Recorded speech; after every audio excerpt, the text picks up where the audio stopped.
Hello everyone and welcome back. It's been a while since the last video.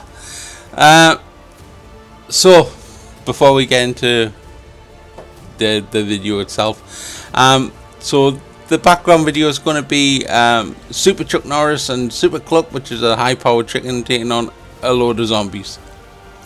So enjoy that in the background while I whittle on. So yeah, it's been a while. I do apologise. It's just been life getting in the way of everything. So I'm sorry there's been no videos out before this, but I have done recordings, but I haven't released them because they're just the games themselves are just, they're just not, it's not good enough. There's just nothing there. They're just it's just a grind. So I had V Rising videos, the vampire game. I have subsistence videos which I've scrapped. It's again, I think I'd done 3 videos on subsistence and it was just constant wood chopping, and that's no fun. That's I was like 9 hours of wood chopping or something, and yeah, I just scrapped them off. I just couldn't do them. I couldn't make them interesting enough to put out.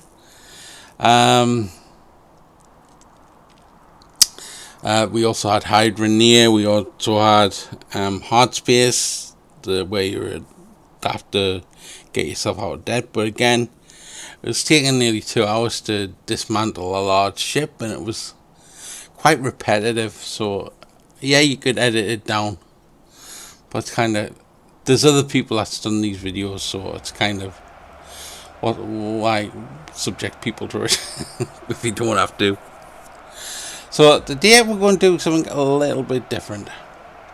While I watch old Super Chuck there take out the zombies with his friend the chicken, we'll have a little chat for a change. You know, we just talk about random stuff.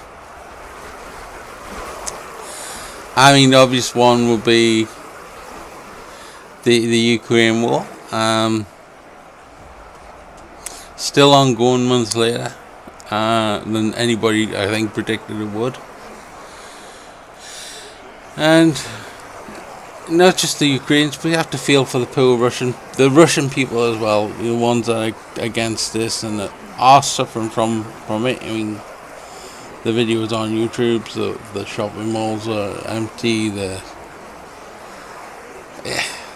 It takes its I think everybody forgets the aggressors people don't really want the war either.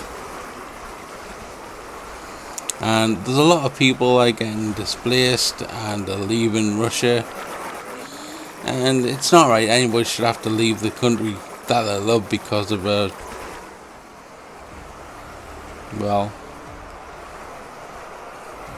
because of the leader's decision, shall we say. So yeah, that's you see them on there's videos on YouTube, Russian people taking you around and about everything, and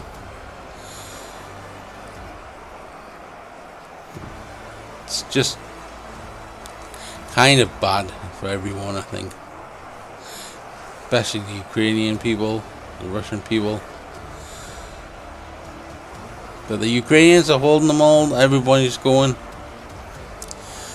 So they've gotten a lot of support, which is well deserved. It's just a really bad situation at the moment. The whole world is in a really bad situation at the moment. Because of the Ukraine stuff, the Russian, all the sanctions, is oil and gas prices through the roof. The amount it costs to fill up a car in well, everywhere really, not just the UK. It's ridiculous. The same with all the cost of living rises. It's like soon people are. Well, we had a joke about this at work the other day. It's going to come to the point where you're just going to be paying to get into work, to earn money to get into work. You're not going to be able to live. It'll just be your petrol in the car, and then that's going to get you to work, and then that's your pay. If you live a distance from work, then it's not going to be viable to work. At some point, it's going to get that way. The amount everybody's electricity bills are tripling, they're doubling, and tripling. It's ridiculous. The whole world is just going to pot. I'd love to hear people's thoughts on that, on their own experiences if they want. Put it in the comments. This kind of stuff needs to be brought up. Obviously, lone people can't make a damn bit of a difference, but maybe together people can.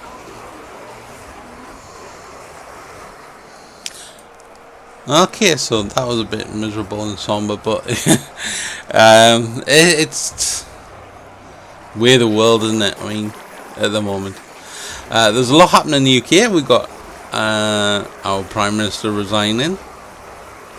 Wasn't too much of a shock. I mean, poor guy was pretty much forced out. Same poor guy, but for what he went through, I mean, I'm not a fan of the Conservative Party, Labour, or in fact any of them. They're all bloody useless. But for what he went through in his tenure as Prime Minister, I mean, he got through Brexit. He got through, well, still on with Brexit, but he got Brexit kind of done. Then he had COVID. And then a lot of people blame, you didn't act soon enough, or you didn't act late enough and stuff, and you told people wear masks, weren't this. At the end of the day, hindsight is a wonderful thing. He was going off what experts were saying. And the truth be told, there is no such thing as an expert. Especially on something that is new. He was following scientific advice. Shut down the country. I mean, lots of people blame him, but at the end of the day, it is what it is. We got through it. Yeah, there was a lot of deaths, but there was everywhere. You can't blame one guy for a global plan. Well, you can blame one guy for a global pandemic, but it's not your leaders. They do the best that they've done they can with the information. So, although I'm not a big fan, I ain't going to hold him responsible for the country being in the state it is. And everybody seems to be fixated on this party gate. Well, all of the parties had parties, for fuck's sake. Get a grip. It was a piss up. At the end of the day, everybody's work to do still had work to do. People were organising them, and it's just like, it doesn't matter. At the end of the day, it doesn't matter. There's a lot bigger things to concern about than people having a few drinks.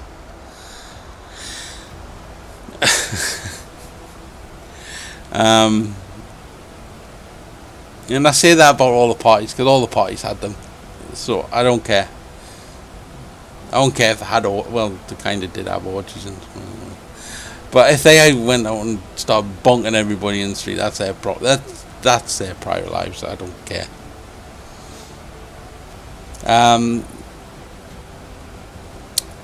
What else is worthy of it? That's not a great thing. That's really it. Obviously, everybody's suffering from the fuel and gas price rise and the cost of living rises. But that's global, that's not a UK thing, that's pretty much everybody is in the same boat. Obviously, unless you generate your own power and whatnot, and good on you. Like, become disconnected is not a bad thing sometimes. What else? Oh yeah, so while I had my hiatus, I did do a few videos, but I didn't release them because, well, they weren't good. They were kind of a grind. I tried doing subsistence, but ended up just being, I think, 3 or 4 videos of just chopping wood and skinning animals and stuff. So I binned them off. The same with V-Rising. It was again just chopping wood, building up the car. It was grind. There was nothing interesting to show. And there's lots of other videos where people have edited down and showing the boss fights and stuff. So I didn't bother with that. You got Hydroneer. I did do Ravenous Devils walkthrough, but again, there's other ones that have done it, and to be honest, they're probably a lot better than ones I've done, so I didn't bother with that.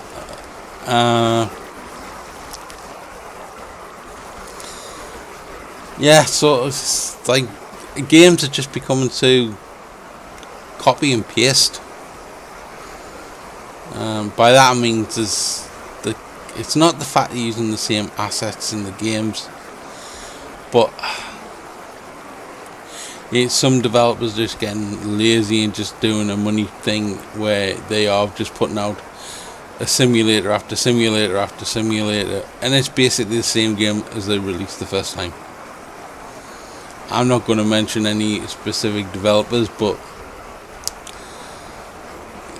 you probably know who it is.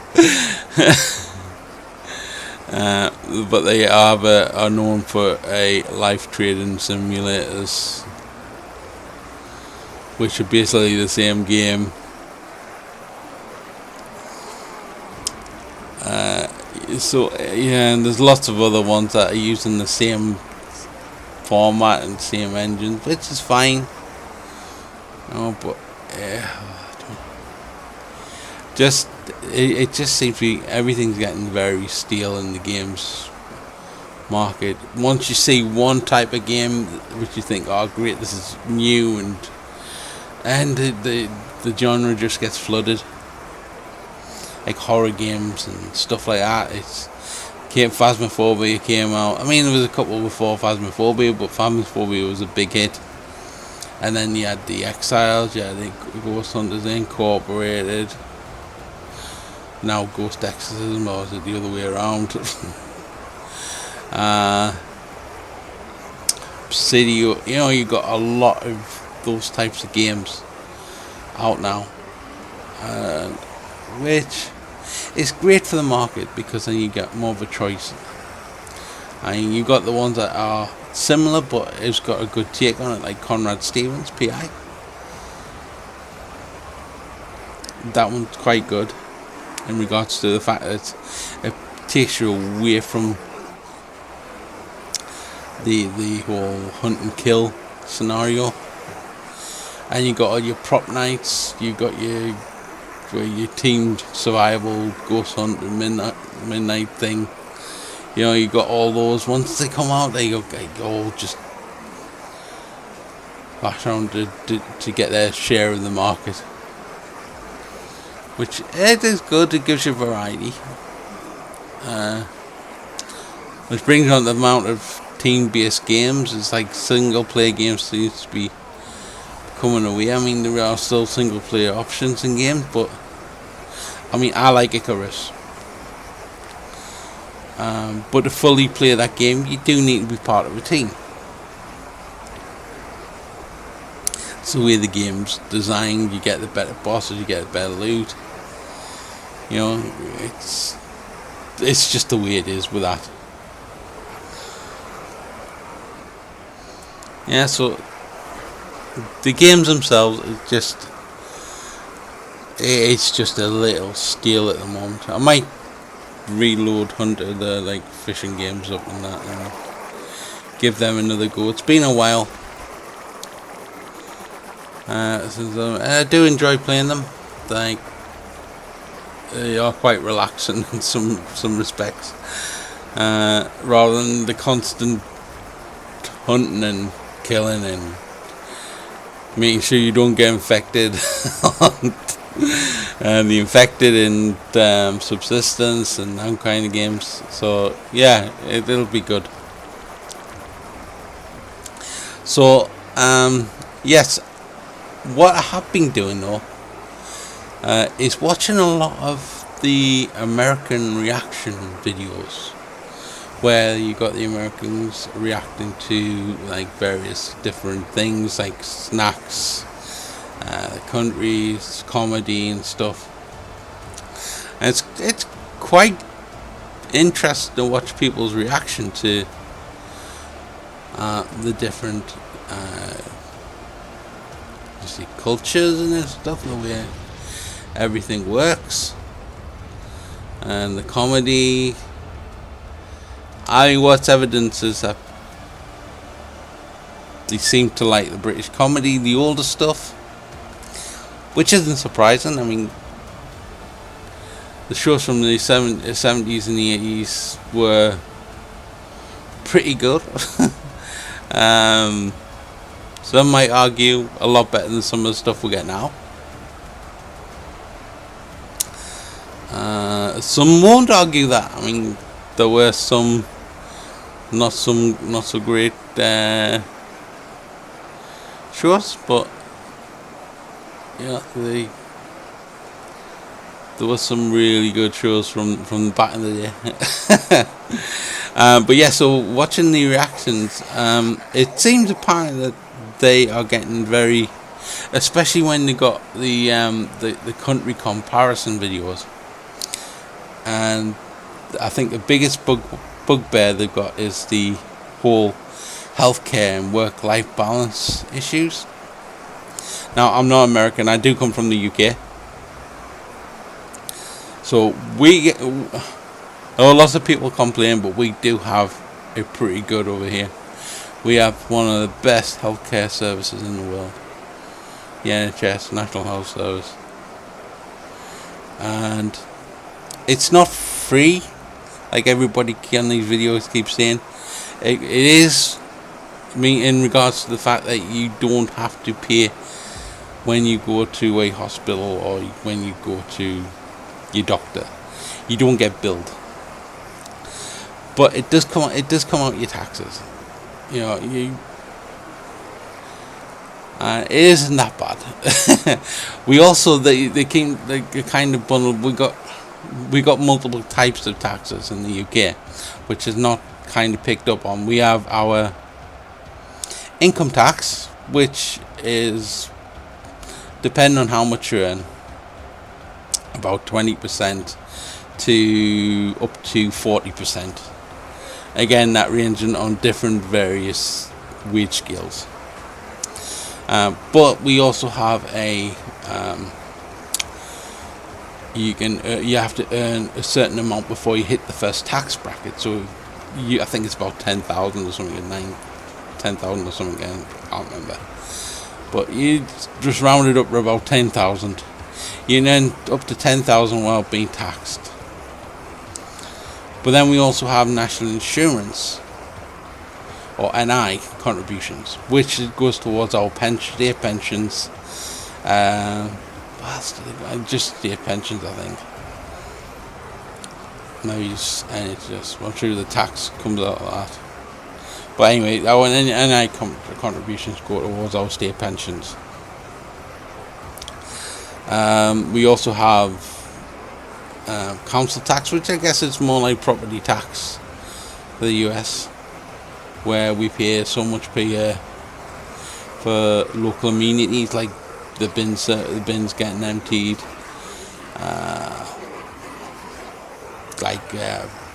maintenance work, the police force and that kind of stuff. That's all comes out of there. allegedly, and schools and stuff. That all comes out of council tax, allegedly. Again, what it's actually spent on is God knows. So we do pay a lot of taxes in the UK. We also have a better work-life balance from what I'm seeing. The poor guys in the US do get a raw deal, especially when it comes to wages and work benefits, as in paid holidays. And I think we can. I mean, where I work, for instance, we get bog standard 25 days holiday that we can take, not including bank holidays. So we get 5 weeks off a year, but we can up that to 30. We can pay for an extra 5 days holiday, not including bank holidays. So we still get our normal bank holidays, which is Good Friday, Easter Monday, Spring Bank Holiday, May Day, Christmas, Boxing Day, New Year's Day, and August Bank Holiday. So we get like 8 days that your company pays for as well. So in total we can get like 38 days holiday, just over a month, that we take pretty much when we like. Of course, as long as your manager agrees to the time off and you're not needed to do any work. But you know, we aren't badly done by in the UK in regards to employment laws. A standard work week is 37.5 hours. That is the standard work week. That's not what everybody will work.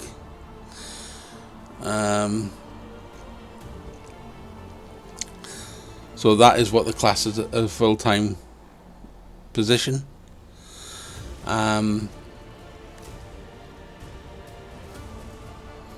Yeah, so listen to people.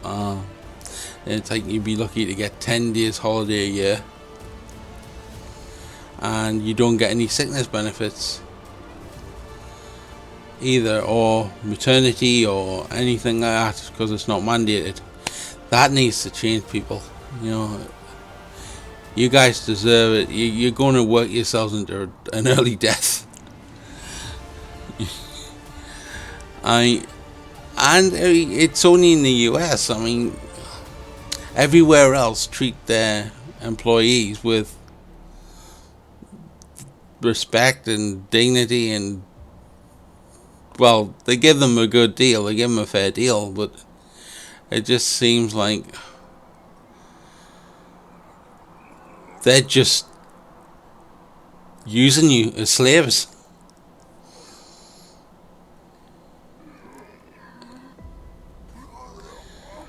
You know, slavery is supposed to be outlawed, but you guys are not far off that mark.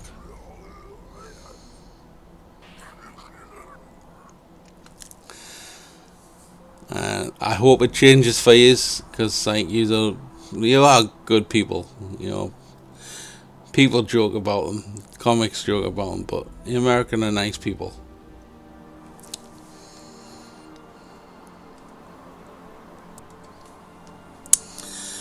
Yeah, so there's not much more to say, really. I really do hope that the world gets to a better place, especially for the future generations. And I hope the Americans do get a better deal.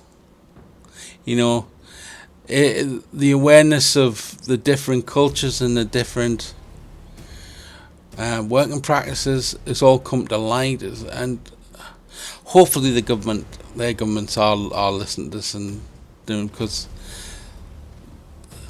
To have to work multiple jobs just to make your rent is a sin. It's a violation of human rights.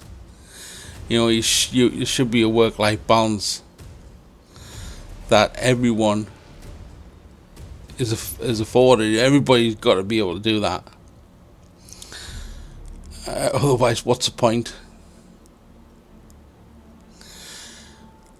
Well, guys, thank you very much for this little rant session. Hope you all take care. I'll catch you on the next one. Thank you. Goodbye.